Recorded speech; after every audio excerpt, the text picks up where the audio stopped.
I had a baby. And so I felt like I needed safety and security, but we also felt a lot of pressure from other people to get married because I didn't have, at the time, one trusted adult to talk to. That's so hard. Not one trusted adult. All of my teen years, throughout adulthood. Because he had his whole identity wrapped up into being Mr. Incredible. And then when he couldn't, then suddenly he like falls apart, right? Loses his job. He's just depressed all the time. He has no idea who he is. The problem is never each other. It should be you two against the problem, not you two against each other. Nobody owes you anything, but you owe yourself everything. When we are more focused on ourselves, how we're showing up in relationships and what we're doing to improve ourselves, it's kind of like the domino effect. Everything else just works a little better. And if the outcome doesn't end up being what you want it to be, then you're at least able to process it with a little bit more peace, knowing that you did everything that you could. Welcome to Yes and Land, where we say yes to the reality of yesterday and today. And we say and to the possibility, growth, and imagination of tomorrow.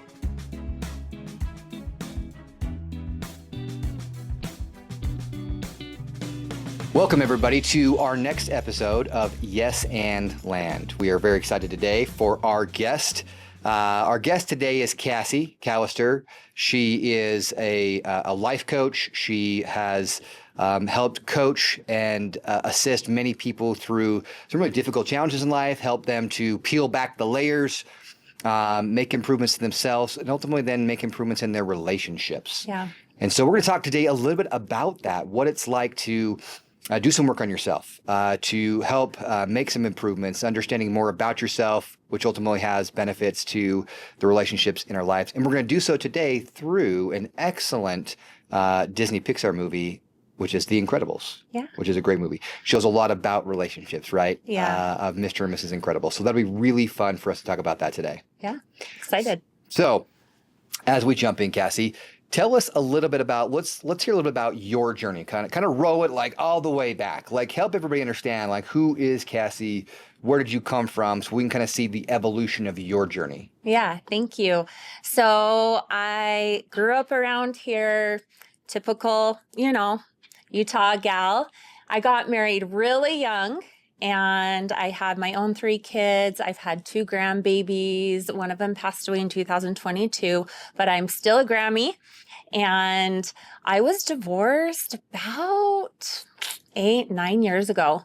And I learned a lot from that, as we all do when it comes to different challenges in life. And I love that we're using The Incredibles today because I can look back at my own marriage, even dating experiences since then, and I can relate a lot to that dynamic. And I think a lot of people can.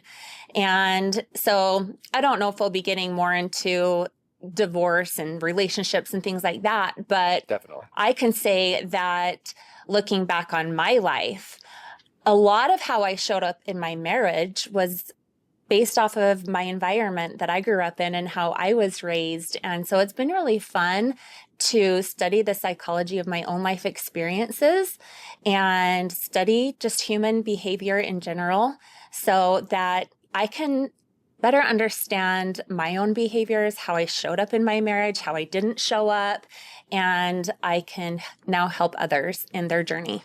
Yeah, which I think is such a helpful thing. And, as we talked previously, a lot of times what you're doing is helping people understand more about themselves so that they can stay married. And obviously you're talking with a divorce attorney who I help people, disconnect, like I help them get divorced. But I think it's a helpful dynamic to see because, and I've said this before on this podcast, but when people come to me and they ask if they should get divorced, I tell them that's their decision, right? Mm-hmm. I'm not here to tell them they should get divorced. I'm here to help them get divorced if that's the choice they've made, right? Right. If that's where they've arrived to and they've done the work and that's where they need to go, then I'll help them do it. Or if their partner's decided that and they need to navigate it, that's what I help them do. But if people can work together, work on themselves and stay together, I mean, honestly, we are all for it. Absolutely. I do think as well that those who do work on themselves can end up being better co-parents as well if they do have to get divorced. Because there's a lot of things that I kind of want to peel back and want to understand a little bit more. So let's go back to, you said you got married young. Mm-hmm. Tell me more about that. So in your life at that time, what's kind of like the motivations to get married young? What was that experience like when you were getting married young? Yeah. So I can only speak to my experience. And at that time, I was 18 years old and I had a baby. And so I felt like I needed safety and security, but we also felt a lot of pressure from other people to get married. Yeah. And after all, like, the father of my children and my ex-husband, we grew up together. And so he was my best buddy. Sure. And so I thought, oh yeah, this is a great idea. Like I had already graduated high school early, started to put myself through college. And right in the beginning, I thought, well, this is going to be me by myself raising this child for who knows how long. And so originally I picked a career based off of that. But then with time, he decided to propose, and with a little pressure and not even really knowing what to do, because we're kids. Yeah. Like, you don't know what to look for. You don't know how to date consciously. You don't know what questions to ask each other. And you're basing a lot of things off of just your feelings in that moment. Yeah. And so today, that is one thing I help others do, because I work with a lot of people in their 30s, 40s, 50s, 60s who still don't know how to navigate relationships. Okay. And that's where I was at 18. You get married for a lot of the wrong reasons because you don't know what you're doing. But then when you have challenges arise or you realize that maybe you're not quite compatible, then what do you do? Yeah. And so we didn't quite have the tools to navigate that. And so, yeah, I was able to learn a lot afterwards. Yeah. What would you do to coach your 18-year-old self, knowing what you know now? You can't go back and change it because that's part of what made you who you are. But if you were coaching somebody in that situation, how would you coach them? Yeah, I think a lot of my decisions personally stemmed from a lack of self-love. Okay. A lot of my relationship choices and just decisions I made in general at that time in my life, probably from age 13 and on and after divorce. And so it's so important that we teach our kids how to love themselves and what that looks like, boundaries and what you're okay with and not okay with, and just what you deserve. And so if I were to coach myself at that time, I would say to slow down and get to know yourself first and ask if you genuinely love yourself, or if you are seeking people and things outside of yourself to fill that. And I would really, we can't give what we don't have. So if I don't love myself, how can I fully love another person in the way that they deserve? Yeah. And how can I fully show up in a way that serves us both?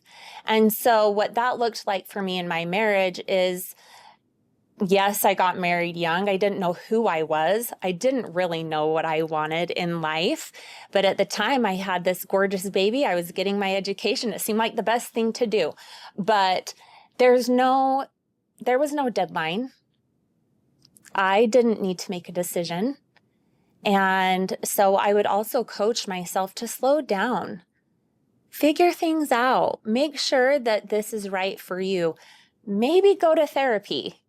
Or get a coach, because I didn't have, at the time, one trusted adult to talk to. That's so hard. Not one trusted adult. All of my teen years, throughout adulthood, and really, it just was a negative thing. Therapy and coaching was a negative thing. And so I felt like I had to internalize it and process it all on my own, and I honestly didn't know how. And so I'm sure we'll get to this. So in my marriage, I didn't know how to communicate. Yeah. And I also didn't have enough self-love to make sure that I got into a relationship that was best for me and with the qualities that were best for me and healthy. Yeah. When we talk about having the self-love, Mm-hmm. what's your advice there for somebody, again, in that similar situation to find that? Because I do think that that's something that we hear more about these days that honestly, when I was growing up, we didn't. Yeah. I mean, when I was that age, that was not something that was like in vogue at all. Right. Now I think it is, but I still think that there's this missing component of like, what does that mean? How do you do it? Like how do you find more of that love for who you are so that you can find more security with yourself? And when you're more secure with yourself and you love yourself more, like you said, then you open yourself up to helping somebody else, loving somebody else as well. Absolutely. How do you do that? Yeah, that's a great question. And I think the conversation sounds and looks different depending on age. Mm-hmm. Unfortunately, I had to figure that out at age 37, and that's not fun. And so I wish these conversations happened more with our kids, and I wish they happened more at school. But when it comes to acquiring self-love, it's not really what we think. Yes, it could be bubble baths and massages and taking yourself on vacations and buying yourself things, but that's not quite what it is. And that's not going to bring you longevity in that area. And so what self-love looks like is understanding what you're okay with and not okay with. That looks like boundaries. That looks like I'm not going to choose self-abandonment over self-respect. I always choose self-respect. But that definition can be different for everyone. Sure. You know, what do they feel is respectful or not respectful? And so that was one of my biggest things, is having the courage to communicate what I'm okay with and not okay with. Just growing up my whole life, I always chose to be the good girl, just be quiet, be a doormat. That's easier, the people pleaser. Yep. And in the long run, that's very damaging. And so oftentimes self-love looks like becoming curious about who you are, why you do what you do, and pouring into yourself and learning more about yourself, and then creating a life full of people and environments and opportunities that support that love. Yeah. And having the courage to communicate or walk away when it doesn't. I think one of the things you mentioned there, which is, I think really key, which is the people-pleasing component of it that can stem from that lack of self-love. Because with the self-love and the confidence to say like, oh, no, that actually doesn't work for me. Yeah. Right. But when we just want to people-please, we swallow that down, right? We don't have enough gumption to say like, that doesn't work. I don't want to do that. That's not okay. It's interesting. When I was visiting with marriage and family therapist recently, we talked a little bit about the people pleasing versus, teenagers kind of like pushing back. Right. And that it actually, he was saying he was more encouraged by a teenager really pushing back. Yeah. Because they're not going to be as much of that people pleasing. And it might seem like the people pleaser when they're a teenager is nice because they're easy to raise. At the end of the day, those are the types of personalities that if that doesn't get fixed, we'll run into those same problems. The lack of self-love, just being a doormat, people walking all over them, taking advantage of them, and then more insecurity then stems from that, right? Yeah. And, it's hard though, right? When you're raising kids. Oh, it's a totally different ballgame. And I honestly wish I could go back and redo it with my first two kids. Yeah. My third child, I have done everything differently, and it shows. Sure. Because I do want a young man that is strong enough and has the courage enough to say, I'm not okay with this, because that's what we need in the world to have a positive impact. And those are the people that are going to change the world. They're going to be the leaders. And when it comes to people pleasing, people only do that because it serves a purpose. People wouldn't do it if they weren't getting something out of it. And what most people are gaining out of it is they want to be liked. Very much so. And I can see that with teens. Yeah. But also, if we're allowing kids to communicate why they feel a certain way, that creates a completely different conversation. But when I work with a lot of adults that are people pleasers in relationships and they're miserable or just different situations, they say, well, it's just easier this way, or they really are wanting to just be liked, and they're going to continue to get the same result, which is unhappiness. Sure. And in the moment, boundaries or speaking up for what you believe, or just even communicating how you feel, it doesn't feel really great in the beginning when you're not used to it. But every time you do, it speaks to your soul and you become more empowered and you become stronger. And it's just another form of self-love, being able to choose you over being liked. Yeah. One of the things that I think you said that was interesting as well, which is that when you were 18 and you were kind of going through that, trying to figure life out, that you didn't have and hadn't had adult influences in your life that you could go to, right? And I think really what it highlights for me is something that we've just as a society really gotten away from, which we used to do all the time, which is kids are raised by a community, right? When kids are getting before all this technology, before they could just dive into a phone or a tablet or anything like that, the idea was they're raised by the tribe, right? Yeah. That's the way we always used to be. The history of man was that way. Kids are raised by a tribe that other adults step in and help out. And we've gotten away from that a little bit. And I think the more positive adult influences that can be out there for kids so that they do have somewhere they could go in those hard times is really helpful. I would guess that you've probably found the ability to be that adult influence for some kids, even if they're not your own. What's that been like? What's that experience been like in helping some of these kids actually have an adult influence that's positive? It's been amazing. And it's tricky at the same time. Yeah. Because I'm a parent and I get it. And I also have helped teens and young adults, a lot of them. And when I'm talking to teens, there is so much that they carry and internalize, and their parents have zero idea. And so I think the bigger problem is just that parents are so busy. Sure. And they're working a lot. A lot of people have had to go back to work that typically might be staying at home. And we've got constant, flood of information being thrown at us all the time through TV and social media and our phones. And there's just so much distraction for our kids and teens, just all of us. I'm really seeing a huge lack of connection with kids, teens, and their parents, and they're suffering. I mean, kids are getting younger and younger when it comes to self-harm and suicidal ideation. And I've worked with some of those kids. And the biggest problem that I hear is that they don't have one trusted adult in their life that they feel like they can turn to. And so I have really tried to be that trusted adult because that I didn't have. Yeah. And so more than ever, it's so important to have tricky conversations with kids, even if you're not perfect at it. Just, how are you feeling? How are you really doing? How are friends? And don't settle with fine or okay.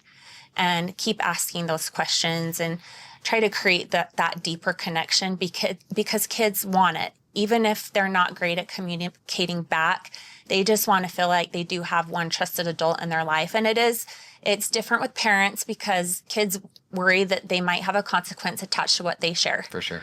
And so keeping that poker face and letting your kids know that you love them no matter what is huge. Yeah.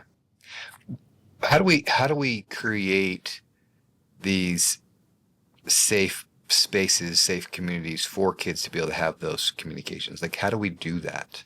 I think it's taking time out of our busy lives, whether you're a football coach or you're a counselor or you're a teacher or you're in the neighborhood, you go to the same church, your parents, any family, taking the time to build those connections by asking questions and commenting on even what they're wearing to start simple conversations and really getting to know kids in our community and just asking them what they like to do and showing a genuine interest in them. Otherwise, they just look at you like, oh, yeah, you're just someone else trying to, or you're just saying that because you're my dad, or, and it's really that simple. Yeah. Making eye contact and just having those genuine conversations, act genuinely interested in our youth. It goes so far. It has with me. Like, I have worked with teens that have come back, have invited me to their weddings, all sorts of things, because I simply took time to get to know them. Yeah. I think we're in Utah, obviously, very religious state. Regardless of what the religion is, I do think that when there are youth groups as part of those, it naturally comes up where you can have adult leaders, where you can have a really positive influence. Just last week, my two boys are in a youth group, and I had the opportunity to go on a camp out with them. And it was a fun experience because, first off, it was terrible, right? It was heat. It was southern Utah. It was 103 degrees out. I had to sleep in a tent, which I haven't for a long time. We had no reception. And the boys weren't allowed to bring any electronic devices at all. So the leaders, we could, obviously we're adults, so we can. It didn't matter. I had no reception. And so because I didn't have my phone with me ever. And I started to experience a little bit of what you're talking about, right? When I would sit down, a lot of times I was, I'm just going to go, check ESPN or something is what I would normally do, or go check my work email or whatever. But I didn't have that. And so what did I end up doing? I ended up asking questions to more of the young men, to more of the boys. Like, hey, tell me about this sports. Hey, you were in wrestling. Hey, and you placed in state. Tell me about that. Like, what was that experience like? Oh, that's so cool. Like, what are you going to do now with that? Oh, you're going to go to college and do that? Oh, okay. You're going to go serve a mission or whatever it is. And it's that connection opportunity that I think with technology we're passing up too often. Yeah. Yep. That when we are in those moments, we got to take advantage of them. Put the phone away, put the phone down, actually ask the questions exactly like you just said. I think it was really insightful what you said, right? Just asking those questions, being genuinely interested, much like building relationships with adults. Like, it's the same thing with kids. Just got to be interested. Because everything that you do leaves a mark. And so if that kid's in trouble or he's struggling and he's too scared to go to his parents, you might be one of the top 3 to 5 people that he knows he can reach out to because you took the time to make that connection. It goes a long way. Yeah, it does. And then the same thing, obviously, as we're talking about, obviously applies to adult relationships as well. Like, creating those connections, asking those questions, I think is really helpful for us just to have more connection in our lives. And when we do, I do think that helps. We all do like to be liked, but we can be liked in ways that are genuine because we create genuine connections. It doesn't have to be because we're people pleasers. It can be because we do have boundaries and we use those boundaries to create better connection. Something I heard a therapist say recently, which is that's the idea of boundaries. Boundaries isn't to make less connection. It's actually to have better connections with the right guardrails in place. So those connections can be good and solid. So when we talk about this idea of like self-love and kind of understanding and working on ourselves a little bit more, I want to kind of walk down that path a little bit. Where did that come from for you? So as you kind of experienced this, getting married too young, having to overcome some people-pleasing stuff and start working on yourself, when did you start really working on yourself, and how did you see that start to evolve? I have been studying myself for over 10 years now because I was pretty sick of suffering. Yeah. I was sick of not understanding other people's behavior too and how it was impacting me. And so really just in an effort to understand my life, because I think once we understand our life experiences and ourselves, then we don't feel so out of control or like instantly think something must be wrong with me. And so for me, it really began a year or two before I got divorced, because I realized, okay, I don't even dare communicate in my marriage. And that's not a him problem. That's a me problem. And so it kind of started there at first. But then, when you get married really young and you've never not had kids, I really didn't take the time to know who I was, what I wanted. My life was basically defined by, at the time, where my standing was in the church that I belonged to, how big my house was, what car I drove, and how good of meals I cooked. And so when I got thrown back out into the dating world and people would ask me, what do you like to do? I couldn't even say anything because I had abandoned myself so much. So that was a stepping stone in my journey. And little by little, I discovered who I was and what I wanted and what personally brought me joy. And I think with anything, like I mentioned before, I lost my first grandchild. And oftentimes with those types of challenges, it really makes you take a look at yourself. And you kind of have to when you experience a great degree of trauma like that, because you're back in that survival mode of like, oh my gosh, like, how do I be okay again? And so I would say about 4 years ago, it really threw me into this deep dive of, what do I genuinely believe? What do my spiritual practices look like? Meditation and sound baths, and what do I really like to do? And what can I bring to the world? And what is my purpose? And I found all of that through that hard experience, because I realized that the things that I have been through in my life were just stepping stones to me discovering who I am so that I can help other people. Take me back to this experience, if you don't mind, of losing a grandchild. Yeah. What kind of walk us through? How old? Who was your child that had that grandchild, and then kind of what happened? Yeah, so it was my oldest daughter. It was her first child. Oh, goodness. And she was in her early 20s. And I mean, we just absolutely adored him. What was his name? Zuri. Zuri, he was the center of our world. It was so fun to babysit. Oh my goodness. But about 7 months in, he was 7 months old, she simply took him to a doctor's visit, and they told her that he had a bug. And about 6 days later, he passed away in primary children's due to bacterial meningitis, and they still don't know how he got it. It was a rare strain. And there are lots of details that go into that story. A lot of things that are unknown, a lot of things that happened in that entire, that little nutshell of the experience that I just shared. But I think what was the hardest thing about all of that is it was a different type of grief and trauma than I'd personally ever experienced. And I've had a lot of that. And I would always say, Noah, I've experienced just about a bit of everything to some degree, but I hope I never have to experience losing a child, because that would be the worst. And to be so close to him and have him suddenly and tragically pass away after them saying, oh, it's just a bug, go home, come back if he has a fever. To go through that, but then watch my daughter go through it, it was so extremely painful, because I feel like I always knew what to do or how to find answers if I didn't know what to do, or how to find support. And that's really why I became trauma informed, because I did not understand grief and how we all grieve differently.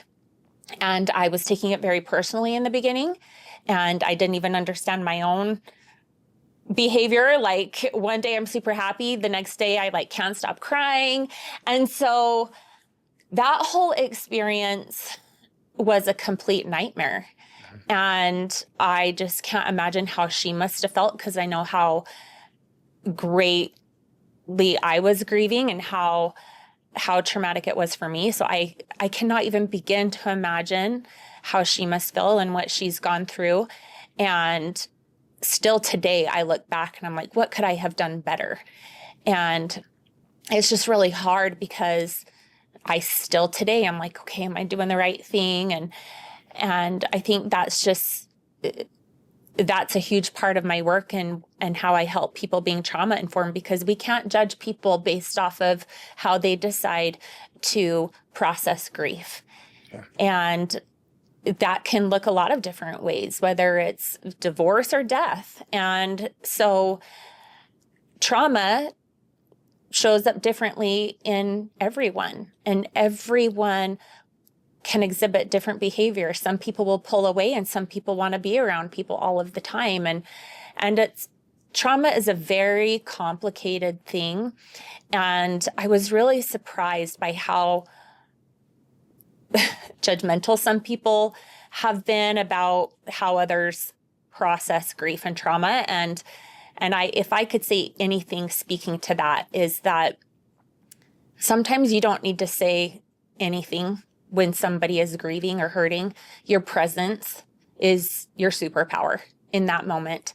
And that we need to really release judgment when it comes to people that have experienced what I call trauma with a big T, like big life things that have happened. And really, empathy can look like you just being there and you not needing to say the right thing, or you might not even know what to do. But sometimes it's okay to ask the other person, how can I show up for you? I love you and I want to be here for you. What does that look like for you in the moment? Because I felt so helpless.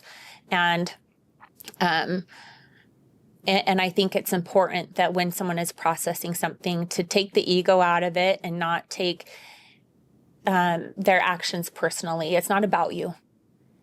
And put your ego on the shelf and always give someone the most generous assumption and try to meet them at their feelings. Yeah. When you're kind of going through this experience, I think you're faced with an interesting dichotomy here, which is, one, you've got to grieve the loss of your grandbaby. Mm-hmm. And then on the other hand, you're trying to support your daughter. What was that like for you to try to navigate those two seemingly opposite things at times? A nightmare. Yeah. Because she grieves differently than I do. And so it was really confusing for me. And the way I grieve is that I wanted people to show up for me, but I didn't always want to talk about it. But the way that I try to be there for others is like, I want to be there for them all the time. Let's talk about this. What can I do? And like in their space. Yeah. And for someone that, and I can't say how she feels that she grieves, but if you are the type of person that typically pulls away or shuts down and you don't want to be around other people, for someone like me, it's like, get out of my face. Yeah. Mom or whoever, and just leave me alone and let me process this on my own.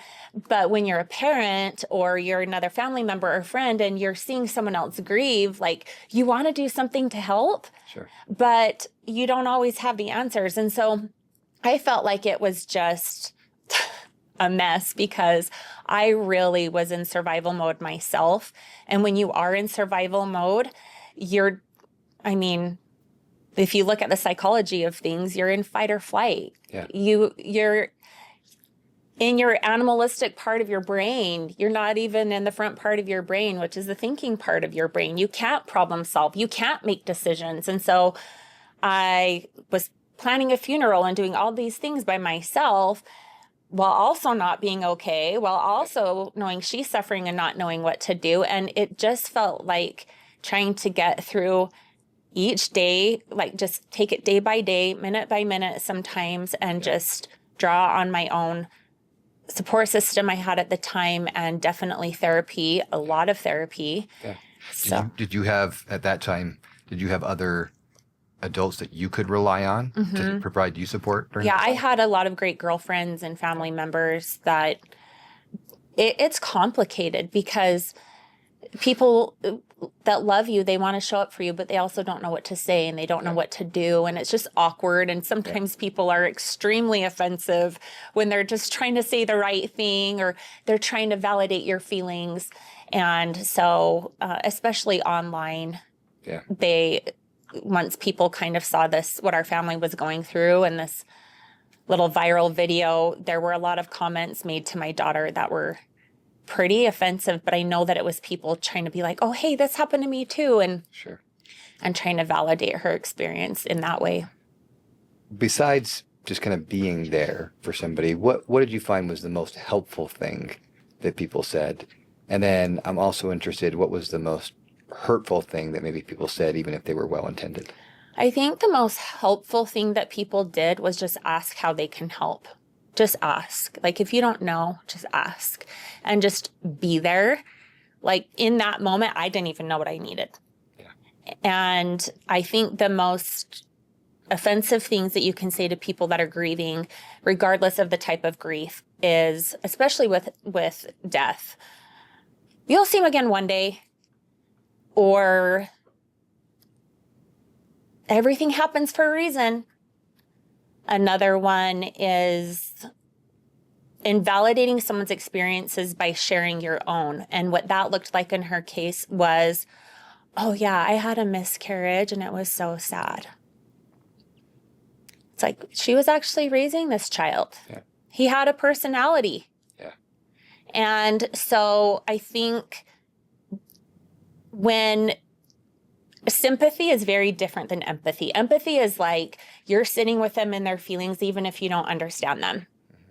And sympathy is kind of like trying to find the silver lining when that's not what the person needs in that moment, or it's toxic positivity. Sure. So, oh, you'll be okay. You'll be fine. Just here, let's go get a drink.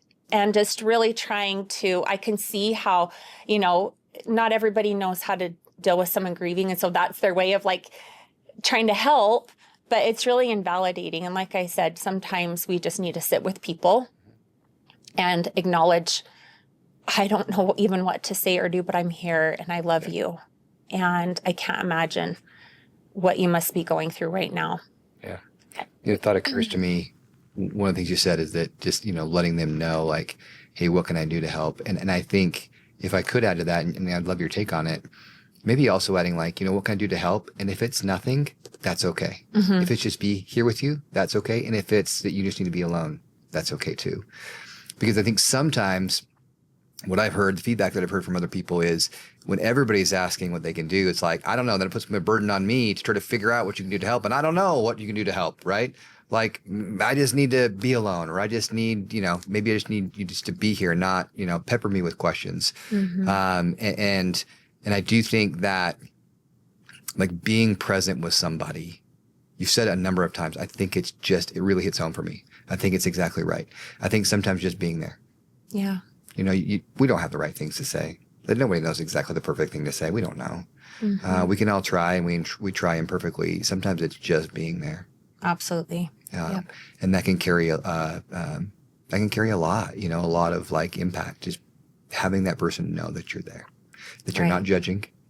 You're not judging them for anything that they're experiencing, the way that they experience grief, like you talked about. Like, let them experience it the way they need to. Just be there for them. When we talk as well about kind of the way that we work on things for ourselves, right? Mm-hmm. And the way that we kind of peel back the layers of ourselves to understand ourselves better, which can then ultimately help us to process things like grief better, mm-hmm. process the trauma we have better.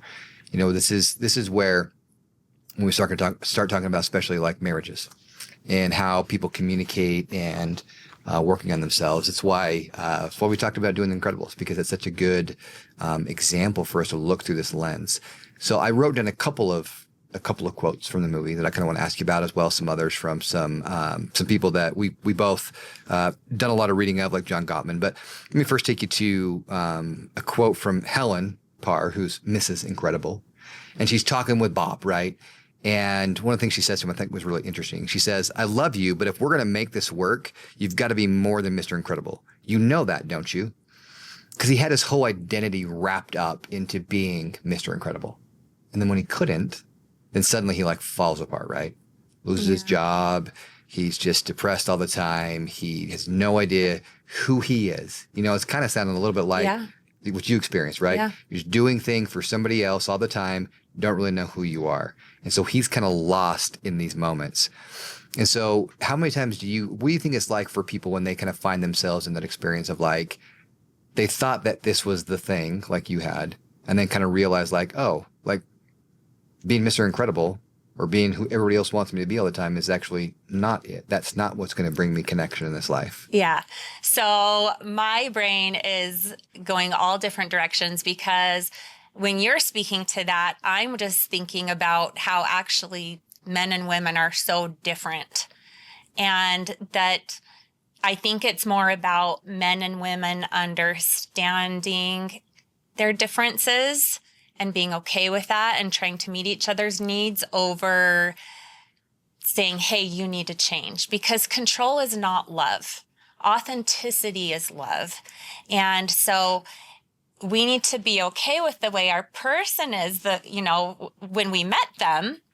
And if we're not, because when you meet someone, you get the whole package. Sure. You get all their stuff. You get parts of their personality and habits that you might not like. And you might choose to be with someone that works long hours, whatever it is. But if you choose that, changing your mind how many years later, that's not quite love, because authenticity is letting somebody be who they are. So in the case of The Incredibles, he is like a lot of men I work with, and it's pretty true to science. What I've learned is for men, what's most important to them is who they are and how they got there. Third, how much money they make. That's a big part of their identity. And they might not talk about it, they might not show it, but men pride themselves on that. A lot of the men that I work with. Yeah. Women are so much more complicated. Men need way less. Women need way more. It's our biology, and that's okay. Yeah. And so with men, they want to be appreciated and respected. They want physical intimacy. Women are very emotional, and they need their emotional needs met. And so when you have two people in a marriage that are biologically completely different, and they come with all their own life experiences and their lens that they view the world through, it's a wonder that any marriages even last if you think about it that way. And completely different communication styles sometimes, and the way they handle conflict resolution. And so in the case of The Incredibles, you have this guy that's like doing everything that he thought he was supposed to do. And he's out there saving people. Yeah. Some, like the way that kind of comes to a head where suddenly all the supers can't be out there anymore is because some guy jumps off a building to his death and he saves the guy. Yeah. But he saves his life and then gets sued, right? So yeah. Knock on attorneys. But yeah, so he goes from this zone of doing what he thinks is right, saving people's lives, literally saving people's lives, to all of that is stripped away. And he can't do any of that anymore. He completely loses that part of himself. Yeah, his identity. Mm-hmm. And so I have worked with hundreds of men, and it's seriously the same story about why their relationships or marriages are not working. And a lot of times it's not working because they don't feel appreciated and respected. But then their wife or partner isn't getting her needs met either. And so he's over here going, but I protect and I provide for my family. It's exactly what she wanted. And I've given them this beautiful life. What more could she ask for? And she's over here going, well, we never spend time together and there's no emotional intimacy. And so both people are hurting and not having their needs met, and they're just both different, and they're both thinking they're doing the right thing. Yeah.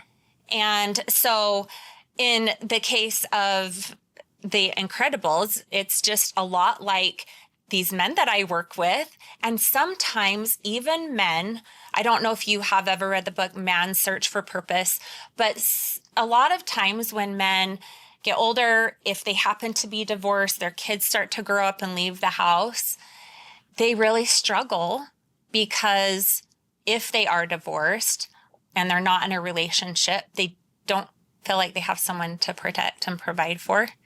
And their kids have maybe moved on and they're older and they have their own lives. And so a lot of men at that time in life kind of struggle, because they're like, what's my purpose? Like, I'm inherently, like, I love to protect and provide for my family, and that's a huge part of my identity. What do I do now? Yeah. And so I work with men in that life transition as well. And it all just kind of ties together and makes sense because just like Mr. Incredible, he had an identity. And if it's stripped away, he's like, well, who am I?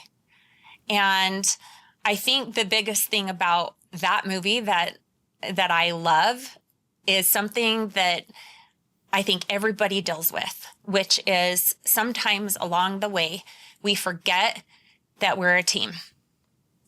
That it's not he was kind of doing secret missions on the side, and she's got her thing. And then before you know it, the marriage is falling apart. Yeah. And the problem is never each other. It should be you two against the problem, not you two against each other. Yeah. And that's why I think this is a great example for that. Yeah, I think you're so spot on here, and there's so many things I want to dive into with that. One is about this idea of their Mr. and Mrs. Incredible's relationship with each other and how it deteriorates and how that is a type for the things that we do wrong.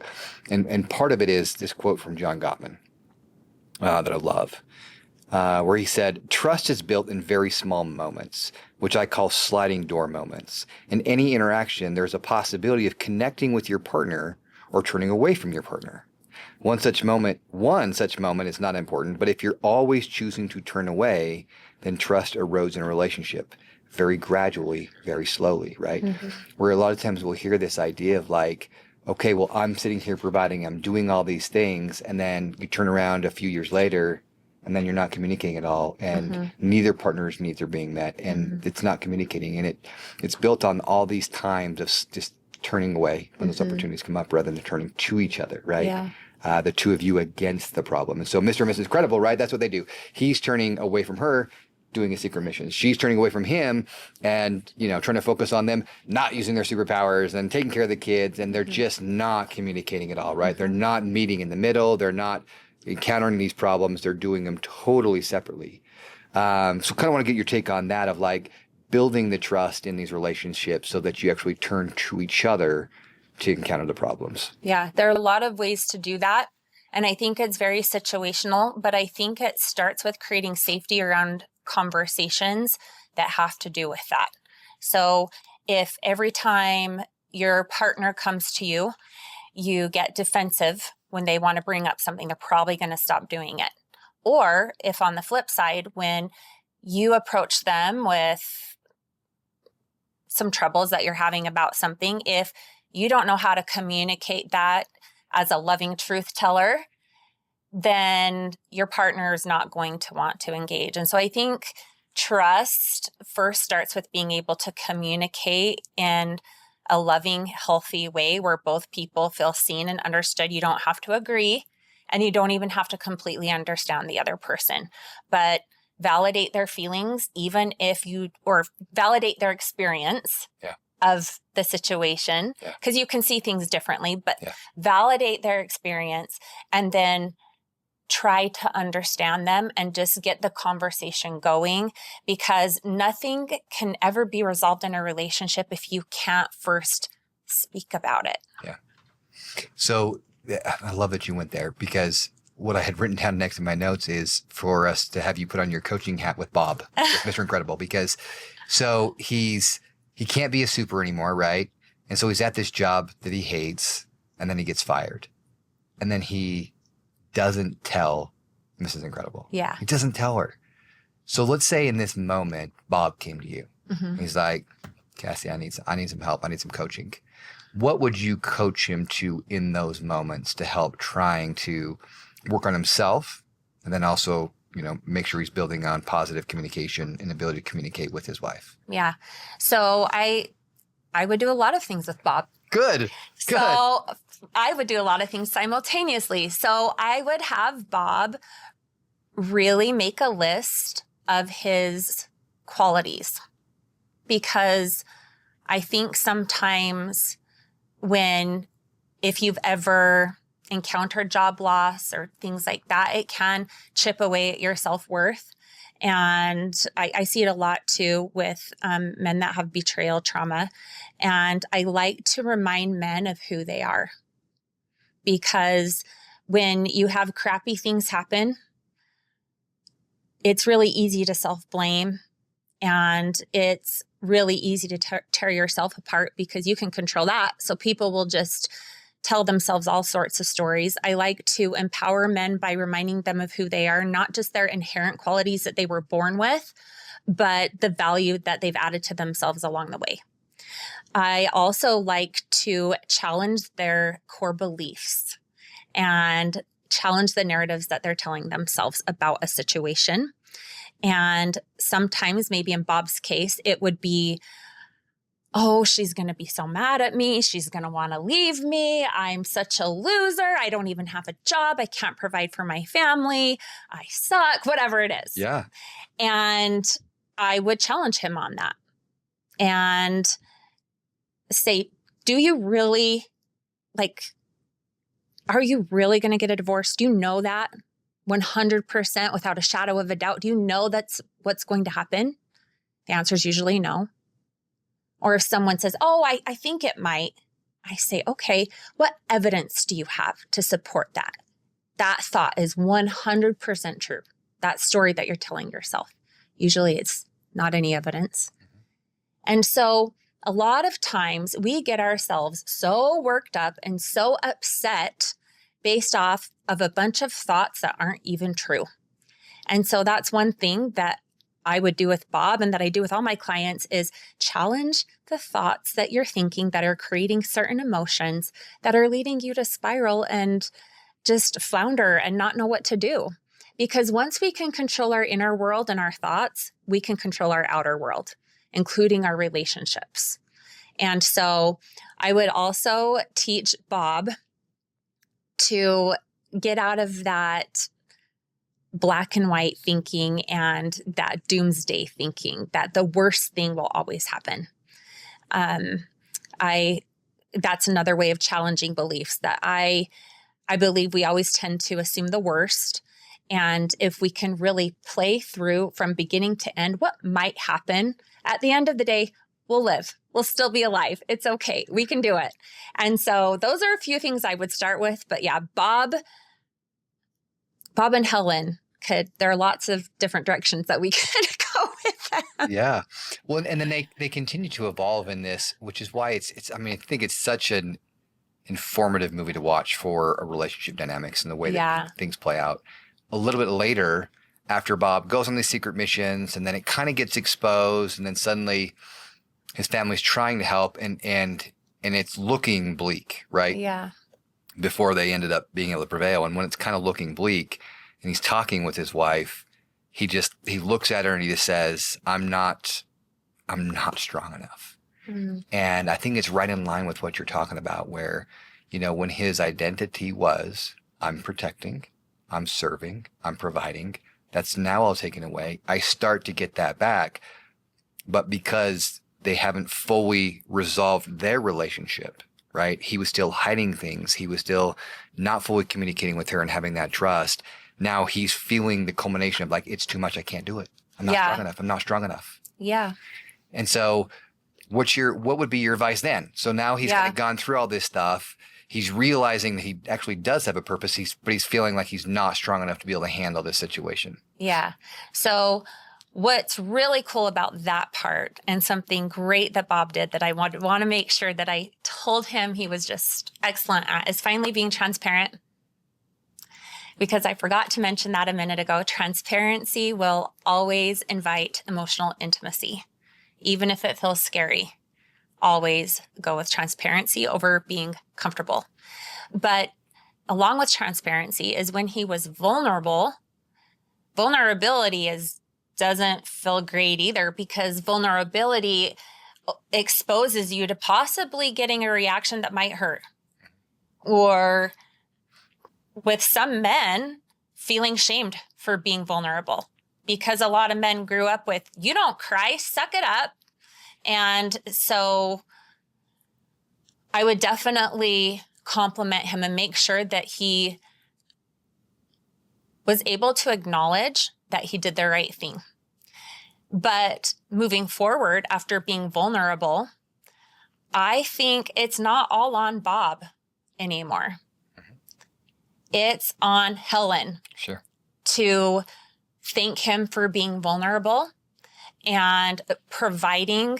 Now it's her turn to provide a safe container for him to open up and then work together as a team, because it's not always a man that should do that. You also need to provide that as a woman. It can look differently and it can feel differently, but men need to feel safe too. Men need to feel validated too. They need to feel love. They need to feel compassion.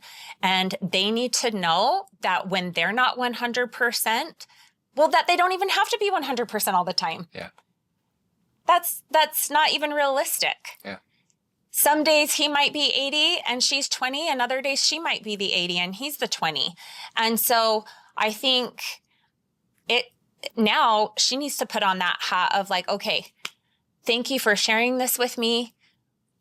What do you need from me? How can I support you? How can we get through this? I love you. We've got this no matter what.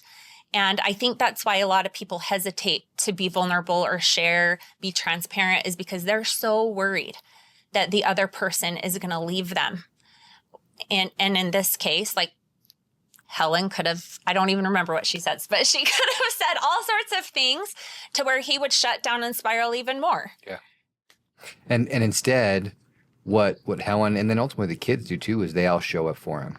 Yeah. Right. And they're like, we're in this together. You know, Yeah. and then suddenly they're taking on this huge challenge, which obviously in the movie is, this robot and this villain, right? They're taking this on, but that's really just an example of things in our lives that we have to encounter. And they do it together as a family, which is really cool, Yeah. right? That they come to this resolution realizing like, well, let me go back to, because it reminded me earlier when you were talking, where like what his purpose is. I mean, he was a superhero. Yeah. Right? He saved people. And then he went away from that and he didn't have that. And he starts doing it secretly, which isn't good for him to do it secretly. But I think what it starts to reveal is like, okay, no way, he actually does have a purpose, where if he can be fulfilling the purpose of being Mr. Incredible, being super strong, saving people, that's actually what his purpose was. It just needs to be done in the right way. So then when his family knows about it, he's able to be open about it. He and Helen can communicate about it. His kids know he's doing it. Now suddenly he starts stepping into his own. Yeah. Then he can become a fuller version of himself, where he can embrace the strength that he has and build a relationship with Helen and build a relationship with his kids. And one of the things that he kind of has in the end, where he's verbalizing this realization he's coming to, he was like, I was so obsessed with being undervalued that I undervalued all of you, talking to his family. So caught up in the past that I almost missed it. You are my greatest adventure, and I almost missed it. And it was this really nice way to kind of wrap it up of like, he's realizing and coming to the realization they're better together. But he had to figure himself out too. Right. He couldn't just be this guy that wasn't fulfilling a purpose, was just sitting there in a cubicle working for an insurance company that was horrible, right? That wasn't the real version of himself. He had to peel back the layers, find it, step into that, and then he could be a better father and a better husband. Absolutely. Which I think is kind of fun. Yeah. Yeah. So let me ask you another quote too, because going back to this idea of being vulnerable, we all know Brene Brown, right? Talks about vulnerability as much as anybody. And she said, we can only love others as much as we love ourselves.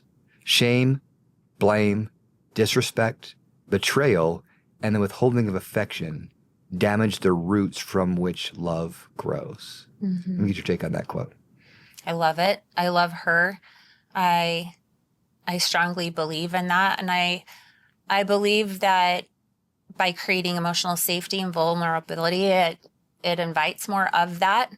And so I think that it's impossible to be vulnerable if you don't feel safe. And so if you don't have respect and all of those other things that you mentioned, then it's not going to provide a space or invite vulnerability at all. And it's really hard to have any type of relationship without that. They're pretty surface level if you don't. And so all of those things that you listed, all those things that she lists are really just kind of like, don't do that, don't do this. But I like to think of it in a positive way of like respect and safety and those types of qualities provide a space for people to be vulnerable with you. And they're more likely to be vulnerable if you can show up that way. Yeah, and I think what you said actually is an interesting take on it, because I think we can take the positive spin on each one of these things about what to do. How do we not shame or blame? Well, we be curious. Yeah. We be curious. We assume positive intent. We find out more when someone's saying those things. We're not going to shame them or blame them. We're going to find out. Oh, hey, help me understand that more. Oh, I'm really curious about what that was like for you. What were you experiencing in that moment? What was your perspective about that thing that happened, right? Yeah. Validating, like you said earlier. How do we, the opposite of disrespect? Obviously, be respectful in those things. Be kind in the communications about those things. Even if we don't understand them, we can still be kind in the way that we have the communication to try to dig a little bit deeper. And so it's almost like we can take the opposite of these things to find out what to do. Yeah. How to be, positive and proactive in making sure that we're building those connections better. Another quote here, Mel Robbins. I want to get your take on this one too, because I think this is right in line with what you've kind of taught us today. She said, "You are responsible for the energy you bring and how you show up. You are responsible for waking up every day and doing the work to make progress on what matters. Nobody owes you anything, but you owe yourself everything." Let me get your take on that.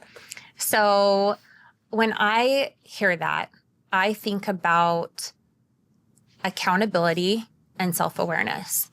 And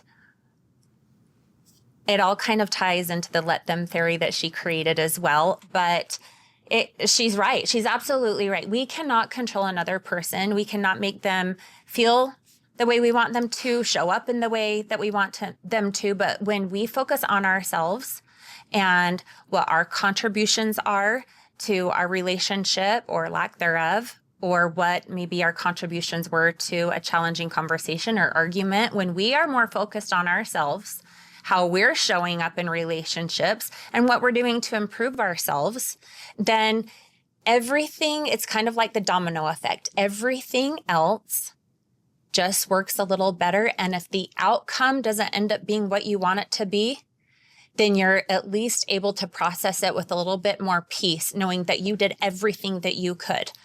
And that is 100% something that I stand by in every situation in my own personal life. I genuinely tried to do everything that I could and learn all I could about myself, and essentially did my homework before I've had to end certain relationships, because we are responsible. We are adults and we are responsible for communicating our needs. We are responsible for how we show up, and we can't control the outcomes, but life is a lot better when you can look yourself in the mirror and say, I did everything. I really showed up my best in this situation at work or in my marriage or with this friendship. And I sought help when I didn't know what to do. And I educated myself. And I think when it comes to what I like to call life college, we're all in life college together. People are our teachers. It's a lot easier to navigate when you are more focused on what you can do better and pouring into yourself than worried about what everybody else should be doing.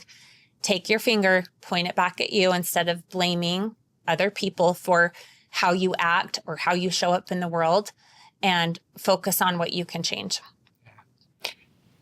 You know, as you talked about that, one of the things that I took away is, once you do everything you can, give yourself that grace that you did. Because I think it's easy, like, even if it's not an overall relationship, even if it's just one particular argument or disagreement, if you bring everything you can to it, you bring kindness, you bring patience, you bring validation, understanding, it still might not turn out the way you want. The other person still might not receive it. You still might not reach a resolution. Right. At that point in time, accepting that that part might be out of your control is hard, but I also think it's essential to do. Absolutely. You Yeah. have to recognize we tried. The other part of her theory of like, let them, is let me. What am I going to do now? Yeah. And how am I going to, like in the example of a relationship, am I going to continue this relationship? Am I going to continue to try to have these conversations? And we get to decide what we do after that, after maybe someone has shown us who they are over and over and over. We have really tried. Yeah. So good. So what should I have asked you that I haven't asked you yet? Oh my goodness, there's so many things. Just kidding. You're like, How well, long do we have? you really missed the boat, Ryan, I because know, I'm there's just about kidding. 100. I'm kidding. You're like, oh, I messed up. There are just so many layers here, right? I don't think there's anything you should have asked me. I think that this conversation went where it was supposed to go. Yeah. And I think that anybody listening to it will get exactly what they need from it based off of where they're at in their life. But at the end of the day, we all have relationships, relationships with ourselves, with others, and with life. And so I think that from our conversation, people will get from it what they need. Yeah. And part of what I love about just storytelling in general, and I do think that Disney does a particularly good job of it, but really any story, is that if we take the time to look a little deeper, there's so much there that we can learn from to improve our lives. I mean, to be honest, even when I was preparing for this, I didn't realize the depth of some of these things in relationship between Bob and Helen that you pulled out. Like, I learned in this conversation about some of these things that help me understand relationships better. And so Me too. Yeah. I just love storytelling because of that. It helps pull things out. So before we get to our 3 actionable takeaways, before we get there, we're going to do a couple fun segments, okay? Oh, geez. You ready for these? Okay. Okay. Maybe. Yes. You're like, uh-oh, a little trepidatious about this. That's okay. The first one's going to be this or that, okay? So you simply make the selection of which one you think it is. Think very hard. No explanation required unless you want to give it, okay? You want to give it all day, okay? You ready? Here goes. Okay. Okay, Mr. Incredible or Elastigirl? Mr. Incredible. Okay. He's pretty rad. Like when he's lifting the trains and stuff, like, okay, he's awesome. Yeah, he's cool. Let's see, Disneyland or Disney World? Land. Disneyland. I mean, out here in the West, we tend to go to Disneyland quite a bit more. Yeah. You probably had that experience as well. When I've talked to people on the East Coast, it's usually the opposite because they're closer and they've been to Disney World more. Morning routine or late night? Late night. You're a late night gal. I shouldn't be. You shouldn't be. You're like, well, I know that I shouldn't. Are you an early riser, but it's just miserable, or? You know what? I've just never been a morning person, but it's like sometimes my brain just works so good at night. Yeah. But it's when I should be asleep, and then I feel miserable in the morning, and the whole cycle just continues. Yeah. So. I found it interesting as I had to really train myself to be a morning person. I mean, it took years of doing it so that I could. What used to be at night is when I did some great thinking has now transitioned to the morning. And so in the morning when no one else is awake, I'm the only one that's, at least in my household or seems like in the world, right, that's awake. Boy, my brain functions so good now, but it took a long time to get there. It was not an easy feat. Okay, movie night at home or ladies' night out? Movie night at home all the way. Okay. I am a grandma. You're a grandma, right? I'm so over the clubs and all the things. You get to watch these cute movies. Snuggle at home. Yeah. Snuggle with your grandbaby. Yeah. Those snuggles are the best. I like to be alone too. Okay, yeah, there you go. I love to be alone. Do you? Yes. Do you solo travel ever? Yes. And you love it? Love it. Oh. I actually like Florida more than California, but I prefer Disneyland. But yeah, I just went to Florida for 10 days. Where at in Florida? The Panhandle, 30A, that area. Okay. 30A? Is that what you called it? It's it's a highway, and it has like all these beach towns like Alice Beach. It's all white. It looks like Greece. Okay, tell me, because I'm relatively ignorant for Florida things, but I know of one city. Tell me if it's in this area you're talking about, but Panama City Beach, is that somewhere in that area? I mean, I am not an expert, but I did not go there, but sure, yeah. Because we went there once. My wife had decided we were going to go there, and I mean, some of the most beautiful white sand beaches that you'll ever see. It is there, yeah. I remember stepping on it, because she'd been there before, and she told me, like, it's so soft. And I was like, how soft can it really be? Because I'm used to California, and that sand's pretty grainy. Totally different. Love California, it's just different. And I walked on it for the first time. I'm like, it's like walking on powdered sugar. Oh yeah, you literally feel like you're in the Maldives. The water is clear and the sand is like fine like sugar. I flew into Panama City. Hello. Oh, did How you? Did I forget that? PCB? Yes. Panama City Beach. But I would say that 30A is prettier than that, and like Okay. on your way to Destin. And, Okay. Yeah. So I'm going to give that a shot then. Okay, hiking or running? Hiking. Hiking. Where's a good hike around would these say parts? Around these parts, you could do Bell's Canyon, but further south is prettier, like Stewart Falls up by Sundance. Okay. Yeah. Love it. Spa day or adventure day? Spa day. Love a good spa day? Totally. Yeah. Yeah. I can get down with a good spa day. I'll tell you what. I'm a little bit of a prima donna sometimes, so No, I I love think these spa I'm days. just getting old or something. I just don't like. I took my kids to Costa Rica last summer, so fun. and they're teenage boys and adult boys, and so I'm like, okay, this is gonna be an epic trip. So we went hard for 10 days, and I got back and was like, I need a vacation from the vacation. So true. Like I started building exhausted. in a buffer day. Because if I don't and I go too hard somewhere, like it's just like, oh my goodness, and work the next day is horrible. I gotta have a buffer day. Yeah, Yeah. smart. Okay. Last one of this or that. Cooking at home or trying a new restaurant? I think I got burnout for cooking for my family for so long. And so I would prefer a restaurant, but I do meal prep every Sunday and have all my healthy meals to go. I don't like it Good though. for you. Oh, meal prepping is so hard for me. Yeah. It's so hard. I know I need to do it and I've done it in the past, but it's tough. Okay, here's a rapid fire. Okay. Oh no. I'm going to mix it up a little bit though. Scared. I'm going to throw one in here that was unexpected. Favorite restaurant, since we're on the topic of it.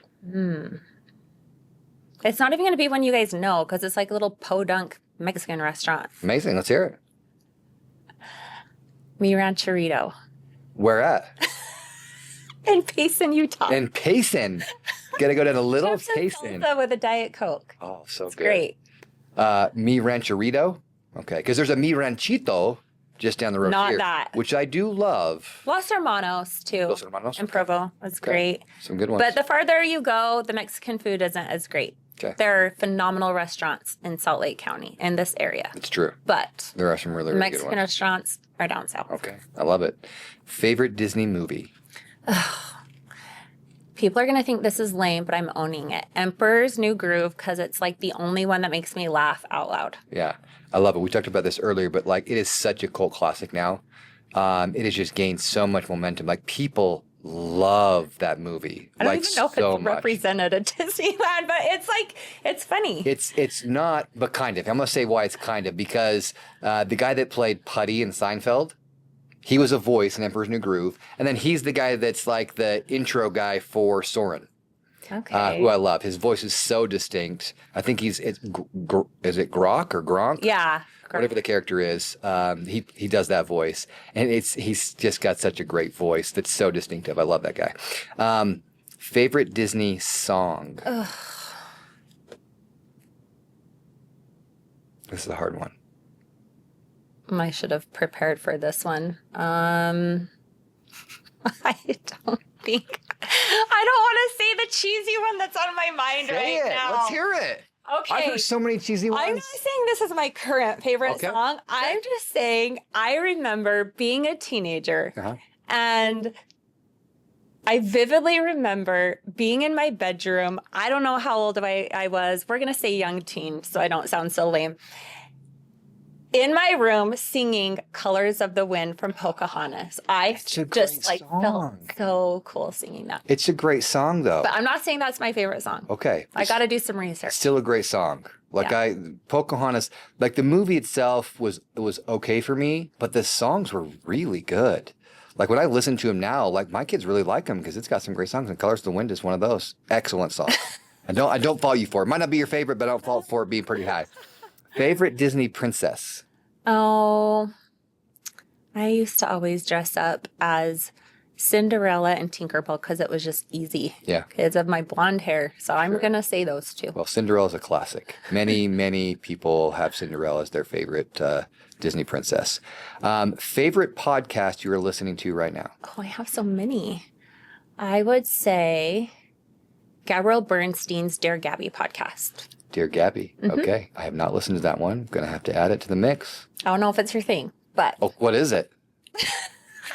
think of her as like a prophet of love and spiritual guide. Okay. Yeah. I mean, I'll listen to anything once. I'll give it a shot. I'll listen to an episode. Favorite self-help book? Ooh, that's hard. She is one of my favorite authors too. It depends on what you need, but you know what? I'm going to go with it because her book was the very first one I read after divorce, and it changed my life. Gabrielle Bernstein, The Universe Has Your Back. Okay. Okay, good. We'll add that one. We'll add that one to the mix, right? We're going to put that little link to that one, right? We'll shout her out, right? If it's a great book that helps you, like, we'll give it a shot. We'll put it out there for people. Well, that's the end of our rapid fire. That wasn't so bad. Great. I thought That it was was easy. way more Disney stuff. Yeah. It's not. I rolled it back. That's really when you good. said you're intimidated, I was like, we'll roll it back. No big Yeah. deal. I mean, I could go on for Disney stuff for hours and hours and hours. Asked me 10, 15 years ago. Yeah, you've been pulling out. You're going to start hitting it, though, because if you got a little 3-year-old grandbaby, that 3-year-old is going to start watching some she Disney has. stuff. Well, so what we always like to do, Cassie, is we like to end each episode with 3 actionable takeaways to provide to our audience of 3 specific things they can put into action in their lives today or this week. Okay. So what are your 3 recommended actionable takeaways? First, give people the most generous assumption. Love it. Second, turn to love over fear. Always choose love over fear. Third, take a look at, become curious about, and first work on the relationship with yourself, your relationship with life, and then the relationship with others. So good. That's excellent. And the more that we do the relationship with ourselves, then the next ones fall in line, right? Then it's easier to have the relationship with our spouses, with our kids, with those around us. Those things just kind of build on each other. Yeah, I love that. It's fantastic. Well, thank you so much for being with us today Me. on Yes and Land, for talking through The Incredibles, which is such a fun show, looking at relationships, looking at how we can have more self-love, work on ourselves, also work through grief, not being judgmental, assuming positive intent, as you said. So again, thank you so much. Thanks for having me. As you leave this conversation, remember that yes, the past can hurt, and you can either run from it or you can learn from it. So here's to learning and finding joy in the journey. See you real soon.